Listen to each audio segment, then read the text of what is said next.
আহ, দেখুন আমরা তো যখন এই সংস্কারের আন্দোলন করেছি, তারপরে অন্তর্বর্তী সরকার গঠিত হয়েছে, কমিশন গঠিত হয়েছে, পুরো প্রক্রিয়ার মধ্যেই আমরা একটা জায়গার কথা শুরু থেকে বলছিলাম যে আমরা যেসব বিষয়ে ঐকমত্য হব সেইটা একটা জাতীয় সনদের রূপ নেবে। এবং এই জাতীয় সনদ তৈরি করা, বাংলাদেশে একটা নতুন রাজনৈতিক বন্দোবস্ত দরকার, একটা নতুন সামাজিক রাজনৈতিক চুক্তি কিংবা একটা জাতীয় সনদ দরকার, যে ন্যাশনাল চার্টারের উপরে আমরা দাঁড়িয়ে আমাদের বাংলাদেশের নতুন রাজনৈতিক ব্যবস্থাটা গড়ে তুলব। সেই বিষয়ে আমরা বহু আগে থেকে কথা বলছি। বিশেষত 18 সালে আমরা এই বিষয়ে আমাদের প্রস্তাব উত্থাপন করেছিলাম, জাতীয় সনদের একটা রূপরেখাও দিয়েছিলাম। তো এই জায়গা থেকে আমরা বলবো যে তার ধারাবাহিকতায় যে আজকে যে জায়গায় এসে দাঁড়িয়েছে, এটা বিরাট একটা অর্জনের জায়গা বাংলাদেশের জনগণের জন্য, যে আমরা একটা জাতীয় সনদ তৈরির জায়গা আছে। এটা হয়তো যেহেতু জুলাই আগস্টের যে অভ্যুত্থান, সেই অভ্যুত্থানকে স্মরণে রেখে একে কেউ কেউ জুলাই সনদও বলছেন। মনে হয় সেটা জুলাই জাতীয় সনদ আকারেই হয়তো শেষ পর্যন্ত একটা নাম হবে। এই জুলাই জাতীয় সনদ যেটা আমাদের তৈরি হতে যাচ্ছে, তার খসড়াটা ইতিমধ্যে মাত্র প্রস্তাবনা হয়েছে, এবং খসড়ার প্রথম অংশ কিংবা ইন্ট্রোডাকশন, এখনো পর্যন্ত যে প্রশ্নগুলো জুলাই জাতীয় সনদে অন্তর্ভুক্ত হবে তা এখনো পুরোপুরি মানে খসড়াতেও যুক্ত হয়নি। কারণ হচ্ছে খসড়াটা নির্মীয়মান আছে, এবং আপনারা এটা জানেন যে কতগুলো গুরুত্বপূর্ণ বিষয় নিয়ে এখনও আলোচনা চলছে, যেমন তত্ত্বাবধায়ক সরকার গঠন, তারপর হচ্ছে উচ্চকক্ষ গঠন, এবং সেখানে মানে ভোটের অনুপাতে প্রতিনিধিত্ব, এবং মৌলিক অধিকার প্রশ্নে কোন কোন বিষয়গুলোকে আমরা মৌলিক অধিকার হিসেবে স্বীকৃতি দেব। এগুলো গুরুত্বপূর্ণ বিষয় এখনো আলোচনায় সিদ্ধান্ত হয়। আবার অনেকগুলো গুরুত্বপূর্ণ প্রশ্নে আমরা সিদ্ধান্ত নিতে পেরেছি। আশা করি যে ইন্ট্রোডাকশনের সাথে সাথে কমিশন দ্রুত যেসব বিষয়ে আমরা ঐকমত্য হয়েছি সেই বিষয়গুলো তারা যুক্ত করবেন, এবং আগামীকাল পরশুর মধ্যেই আমরা মানে যেসব এই এখনও যেগুলোতে আমরা মীমাংসায় পৌঁছাতে পারিনি সেগুলোর ব্যাপারে একটা সিদ্ধান্ত হবে, এবং তখনই আমরা ঠিক হবে যে কোন বিষয়গুলোতে আমরা ঐকমত্য আছি, সেই যেগুলো জুলাই জাতীয় সনদ।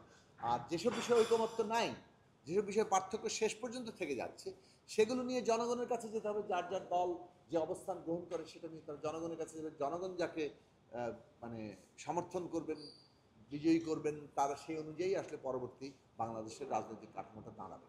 আজকে যেমনটা আলোচনা হচ্ছে তত্ত্বাবধায়ক সরকারের গঠন নিয়ে, এইটা তো মোটামুটিভাবে দীর্ঘ আন্দোলনের এবং ভোটের অধিকারের যে বাস্তবতা বাংলাদেশে তৈরি হয়েছিল, সেখানে এটা হয়েছে যে তত্ত্বাবধায়ক সরকার ব্যবস্থা ছাড়া আমাদের এই গণতান্ত্রিক কাঠামো, ভোটাধিকার, এটা এই মুহূর্তে আমরা কোনোভাবে ভাবতে পারছি না। কাজেই তত্ত্বাবধায়ক সরকার ব্যবস্থা কার্যত এক ধরনের পঞ্চদশ সংশোধনী বাতিল হওয়ার মধ্যে দিয়ে আবার পুনরায় বহাল হওয়ার পথে। কিন্তু কাঠামোটা কি হবে, যেহেতু এই কাঠামো নিয়ে বিতর্ক উঠেছিল, আমাদের প্রস্তাব ছিল রাষ্ট্রপতি এবং বিচার বিভাগকে এটাকে যথাসম্ভব দূরে রাখা। এইটা এখন পর্যন্ত যে প্রস্তাব এসে দাঁড়িয়েছে তাতে রাষ্ট্রপতির জায়গাটি দূরে আছে, রাষ্ট্রপতির প্রতিনিধিত্বর ব্যাপারে এখন আর কোনো প্রস্তাব নেই।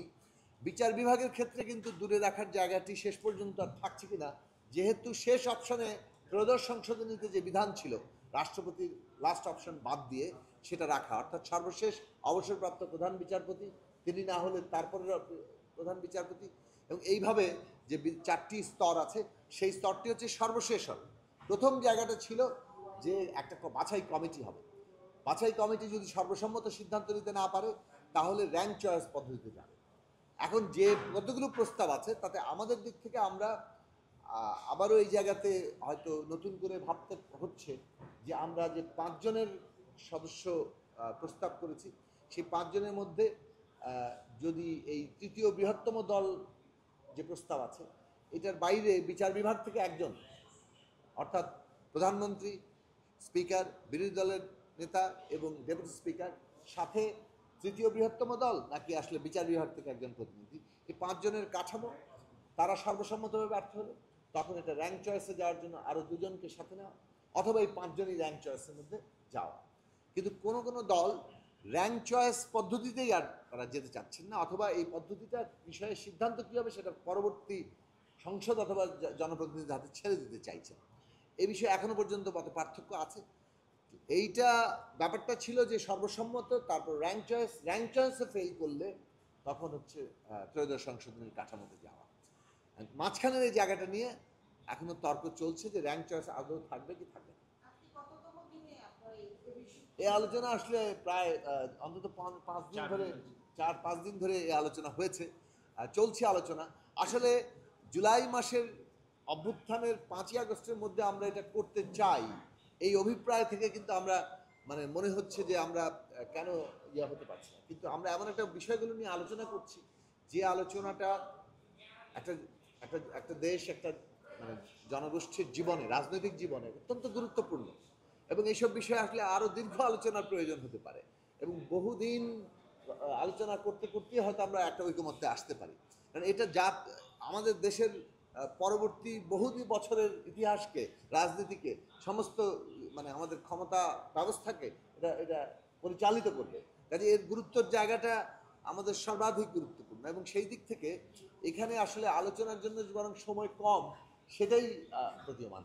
তবে আমরা এই কথাটা বলবো, যেটা আমাদের দলের নির্বাহী সমন্বয়কারী আবুল হাসান রুবেল এই ঐকমত্য কমিশনের সভায় পরিষ্কার করে বলেছেন যে মানুষ প্রত্যাশা করে, জনগণ প্রত্যাশা করে যে আমরা অন্তত তত্ত্বাবধায়ক সরকার প্রশ্নে একটা মানে ঐকমতের জায়গায় আমরা পৌঁছাতে পারবো। এই ঐকমত্য হচ্ছে যে কিভাবে আগামী দিনে তত্ত্বাবধায়ক সরকার গঠিত হবে, এটা মানুষ প্রত্যাশা করে। তত্ত্বাবধায়ক সরকারের ব্যাপারে প্রশ্নে ঐকমত্য না হলে এটা জনগণের মধ্যে একটা একটা হতাশার জায়গা সৃষ্টি হবে। ফলে আমরা রাজনৈতিক দলগুলোর প্রতি আমাদের আহ্বান, আমরা পারস্পরিক আলোচনা করছি যে মানে তত্ত্বাবধায়ক ব্যবস্থা মানে প্রশ্নে আমরা যাতে একটা ঐকমত্যের জায়গায় পৌঁছতে পারি। আপনাদের সবাইকে ধন্যবাদ।